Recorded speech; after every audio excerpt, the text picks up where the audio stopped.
મનપાના હોદ્દેદારોની મુદતપૂર્ણ વિદાય સમયે વિજયોત્સવ જેવો માહોલ. મેયર ચેરમેને સરકારી વાહન જમા કરાવી ખાનગી વાહનોમાં નીકળ્યા. 12 માર્ચથી સુરતમાં વહીવટદારનું શાસન. સુરત મહાનગરપાલિકામાં ચૂંટાયેલા જનપ્રતિનિધિઓની 5 વર્ષની ટર્મ આજે પૂર્ણ થતાં મેયર દક્ષિશ માવાણી અને સ્ટેન્ડિંગ કમિટીના ચેરમેન રાજન પટેલ સહિતના પદાધિકારીઓએ સત્તાવાર રીતે વિદાય લીધી છે. ભવ્ય પ્રોટોકોલ અને સરકારી લવાજમ વચ્ચે રહેતા નેતાઓ આજે સામાન્ય નાગરિકની જેમ પોતાની ખાનગી કારમાં મનપા કચેરી છોડીને રવાના થયા હતા. ચૂંટાયેલા પ્રતિનિધિઓના ટર્મ પૂર્ણ થતાં 5 વર્ષ સુધી જે સરકારી ગાડી ડ્રાઈવર અને કચેરીના સુખ સાહેબી નેતાઓ લોકસેવા કરતા હતા તે તમામ સુવિધા આજે તેમણે પાલિકાને પરત કરી. મેયર દક્ષિશ માવાણી અને સ્ટેન્ડિંગ ચેરમેન રાજન પટેલે પોતાની ચેમ્બરની ચાવીઓ અને ગાડીઓ સોંપી દીધી હતી. વિદાયનો સમય મેયર દક્ષિશ માવાણી અને ચેરમેન રાજન પટેલ વચ્ચે અનોખી કેમેસ્ટ્રી જોવા મળી. બંને નેતાઓ એક જ કારના 2 દરવાજા પાસે ઊભા રહી કારની છત પર હાથ ફેરવીને કાર્યકરોનું અભિવાદન ઝીલતા નજરે પડ્યા. આ તસવીરો સોશિયલ મીડિયા પર વાયરલ થઈ છે. મંગળવારે યોજાયેલી 5 વર્ષની ટર્મની અંતિમ સામાન્ય સભા યાદગાર રહેવાને બદલે વિવાદિત રહી હતી. સભામાં વિવિધ એજન્ડા પર ચર્ચા કરવા દરમિયાન શાસક અને વિપક્ષ સામસામે આવી ગયા હતા. વિપક્ષી સભ્યો દ્વારા કરવામાં આવેલ હંગામા અને સૂત્રોચ્ચારને કારણે વાતાવરણ તંગ બન્યું હતું. એક તબક્કે તો વાત એટલી વણસી હતી કે સભ્યો વચ્ચે ઉગ્ર બોલાચાલી અને ઝપાઝપીના દ્રશ્યો સર્જાયા હતા, જે સુરત મનપાની ગરિમાને લજવે તેવા હતા. અને તે સભાને અનિશ્ચિત મુદ્દત માટે મુલતવી રાખવામાં આવી હતી. નગરપાલિકામાં અમારા જનપ્રતિનિધિઓનો અંતિમ દિવસ છે. અમે સુરતની સેવા કરવાના શ્રેષ્ઠ પ્રયાસો કર્યા છે.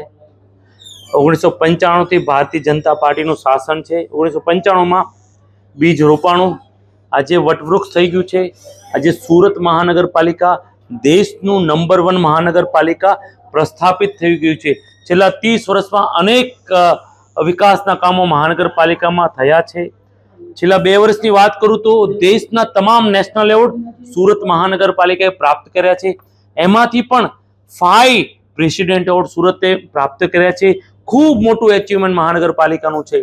આપણે વર્ષોથી સુરત ડુમસ સી ફેસની વાત કરતા હતા. સુરતીઓ રાહ જોતા હતા.